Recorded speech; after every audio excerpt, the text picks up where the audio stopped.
এই মুহূর্তে গুরুত্বপূর্ণ সব আপডেট ও বাংলা সংবাদ দেখতে আপনাকে স্বাগতম। প্রথমেই জানিয়ে দেব, জামায়াত বেশি আসন পাওয়ায় রংপুরকে উন্নয়ন থেকে বঞ্চিত করা হচ্ছে বললেন ডাক্তার শফিকুর। বাবার মরদেহ বাড়িতে রেখে পরীক্ষায় বসার ঋতু পেলেন GPA-5, উচ্চশিক্ষা নিয়ে অনিশ্চয়তা। বিএনপির পরবর্তী মহাসচিব পদের রিজভী সহ আলোচনায় যারা। জুলাই জাদুঘর থেকে হেফাজত নেতাদের ভাস্কর্য সরানোর দাবি নায়েবে আমিরের। সর্বশেষে জানাবো, নিখোঁজ কিশোরীকে উদ্ধার অভিযানে ছাত্রদল নেতার মৃত্যুর ঘটনায় 4 পুলিশ ক্লোজ। শিরোনাম শুনলেন, এবারে বিস্তারিত। তবে একটা অনুরোধ থাকবে, এই ভিডিওতে একটা লাইক ও কমেন্ট করে জানিয়ে দিন কোন জেলা থেকে বা কোথা থেকে দেখছেন। জামায়াত বেশি আসন পাওয়ায় রংপুরকে উন্নয়ন থেকে বঞ্চিত করা হচ্ছে বললেন ডাক্তার শফিকুর। বিরোধী দলীয় নেতা ও জামায়াত ইসলামীর আমির ডাক্তার শফিকুর রহমান বলছেন, জামায়াত ইসলামী রংপুরে বেশি সংখ্যক আসন পাওয়ায় তাদের উন্নয়ন থেকে বঞ্চিত করা হচ্ছে। এটা রংপুরের মানুষ মেনে নেবে না। মানুষের অধিকার কেড়ে নেওয়ার জন্য সামনের দিকে আর হাত বাড়াবেন না, আর পা বাড়াবেন না। পরিণতি ভালো হবে না। আপা যে পথে হেঁটেছেন আপনারাও সেই পথে হাঁটছেন। এভাবে চললে টিকে থাকতে পারবেন না। সোমবার 10 আগস্ট দুপুরে গাইবান্ধার সাঘাটার বোনারপাড়া কাজী আজহার আলী উচ্চ বিদ্যালয় মাঠে আয়োজিত জনসভায় প্রধান অতিথির বক্তব্যে তিনি এসব কথা বলেন। জামায়াত আমির বলেন, দেশের মানুষের বিরুদ্ধে যারাই যাবে তাদের এই দেশে থাকা হবে না। এই পথ পালানোর পথ। দেশের মানুষের দিল্লির খবরদারি মেনে নেবে না। বিরোধী দলীয় নেতা বলেন, যুবকরা এখন প্রতিবাদ করা শিখিয়েছে। বিএনপি হ্যাঁ ভোটের প্রচারণা চালিয়ে ক্ষমতায় গিয়ে জাতিসংঘে প্রতারণা শুরু করেছে।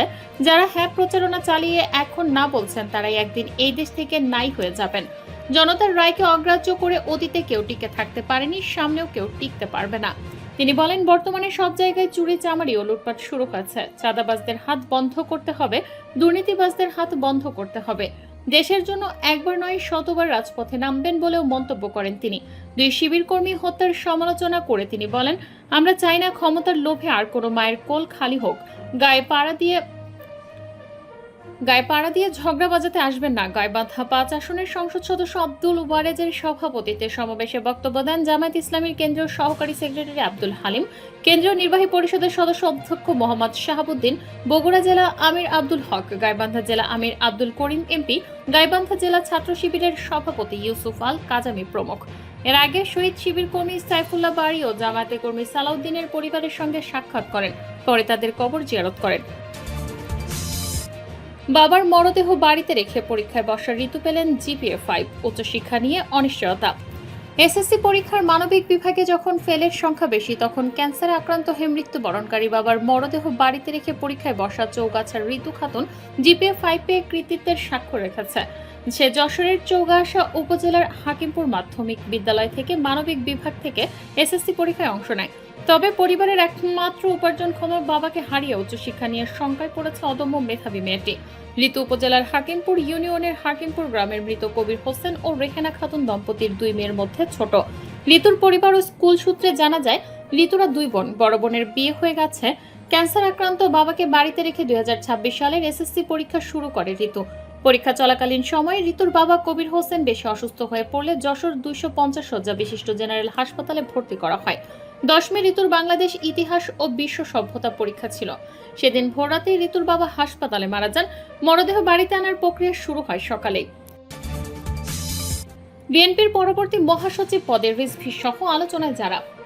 বাংলাদেশ জাতীয়তাবাদী দলের শীর্ষ নেতৃত্বে বড় ধরনের পরিবর্তনের আভাস পাওয়া গেছে। দলটির বর্তমান মহাসচিব মির্জা ফখরুল ইসলাম আলমগীরকে রাষ্ট্রপতি পদে দলীয় মনোনয়ন দেওয়ার সিদ্ধান্ত নেওয়া হয়েছে। সংবিধান ও আইনগত বাধ্যবাধকতার কারণে তাকে দলীয় পদ ছাড়তে হতে পারে, যার ফলে শূন্য হতে যাওয়া মহাসচিবের পদে আসার দৌড়ে সবচেয়ে এগিয়ে রয়েছেন সিনিয়র যুগ্ম মহাসচিব অ্যাডভোকেট রুহুল কবির রিজভী আহমেদ। মির্জা ফখরুল ইসলাম আলমগীর রাষ্ট্রপতি পদে মনোনীত হলে দলের ভারপ্রাপ্ত মহাসচিব কে হবেন তা নিয়ে বিএনপির নীতি নির্ধারণী মহলে জোর আলোচনা চলছে। এই পদের জন্য সবচেয়ে বেশি আলোচনায় আছেন সিনিয়র যুগ্ম মহাসচিব এবং প্রধানমন্ত্রীর রাজনৈতিক উপদেষ্টা রুহুল কবির রিজভী।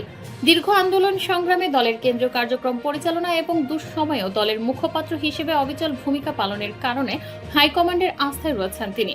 ভারপ্রাপ্ত চেয়ারম্যান তারেক রহমান ও দলের শীর্ষ নীতি নির্ধারকদের ভাবনায় রিজভী আহমেদকে এই দায়িত্ব দেওয়ার বিষয়টি ইতিবাচকভাবে আলোচিত হচ্ছে।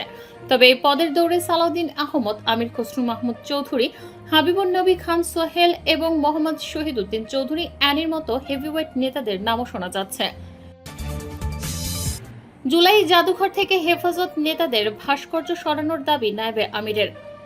জুলাই জাদুঘরে হেফাজতে ইসলামের নেতাকর্মীদের নামে ও অবয়বে স্থাপিত ভাস্কর্য দ্রুত সরিয়ে নেওয়ার দাবি জানিয়েছেন কওমি মাদ্রাসা শিক্ষক পরিষদের সভাপতি ও হেফাজতে ইসলামের নায়েবে আমির অধ্যক্ষ মোহাম্মদ মিজানুর রহমান চৌধুরী। সোমবার 10 আগস্ট গণমাধ্যমে পাঠানো এক বিবৃতিতে তিনি এ দাবি জানান।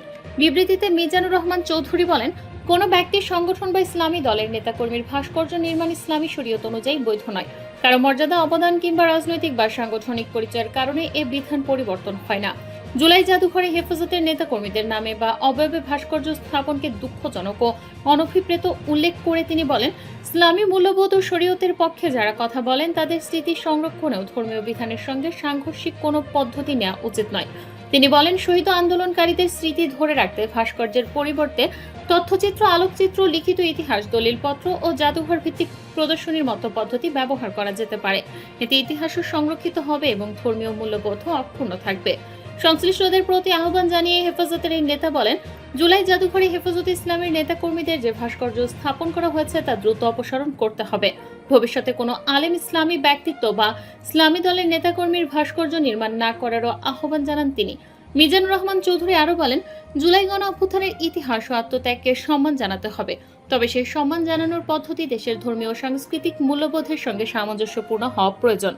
তিনি দাবি করেন, স্বৈরাচারী আমলে ভাস্কর্য বিরোধী আন্দোলন করতে গিয়ে অনেক আলেম কারাবরণ ও শাহাদাত বরণ করেছেন, অথচ পরবর্তী সময়ে তাদেরই ভাস্কর্য নির্মাণ করা হয়েছে, যা তার মতে গ্রহণযোগ্য নয়।